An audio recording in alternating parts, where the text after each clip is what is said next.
এই জামাতে ইসলাম ইসলামের কথা বলে, কিন্তু আপনি দেখবেন আজকে অনেক মৌলানা সাহেবরা, তারা বিশেষ করে চরমোনাই মৌলানা পীর সাহেব, তিনি পরিষ্কার করে বলতেছেন জামাতে ইসলাম কোন ইসলামী দলই না। আমাদের অনেক আলেম মোলামারা তারা পরিষ্কার করে বলতেছে যে জামাত ইসলাম ইসলামের কথা বলে মানুষকে প্রতারণা করতেছে, ভুল বোঝাচ্ছে।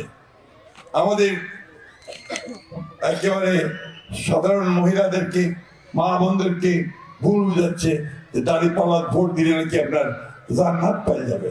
নাউজুবিল্লাহ। কারণ এটা কোনো মুসলমান বিশ্বাস করবে না।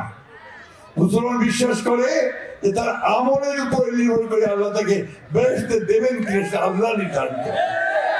ঠিক তো? আরো কথা আছে, কয়েকদিন ধরে এই টেলিভিশনটা মোবাইলটা অনেক কথা হচ্ছে। তার মধ্যে একটা কথা আসছে যে তিনি মহিলাদেরকে, উনি যে আমির সাহেব, তিনি নাকি মহিলাদেরকে খুব অশ্লীল ভাষায় গালিগালাজ করছেন। দেখছেন আপনারা?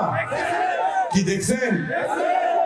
এখন যে দলের দল ও দলের নেতা, এটা আমি বলতেছি নাকি, পত্র পত্রিকায় আসছে, সোশ্যাল মিডিয়াতে আসছে, এইভাবে আমাদের অর্ধেক যে মানুষ, আমার মা বোন, আল্লাহ তাআলা বলছেন যে মায়ের পায়ের তলে বেহেশত, সেই মা বোনদেরকে যদি আমরা ইজ্জত করতে না পারি, সম্মান করতে না পারি, তার সম্পর্কে যদি কটু কথা বলতে পারি, তাহলে কি আমরা কোনদিন বেহেশতে যাইতে পারবো?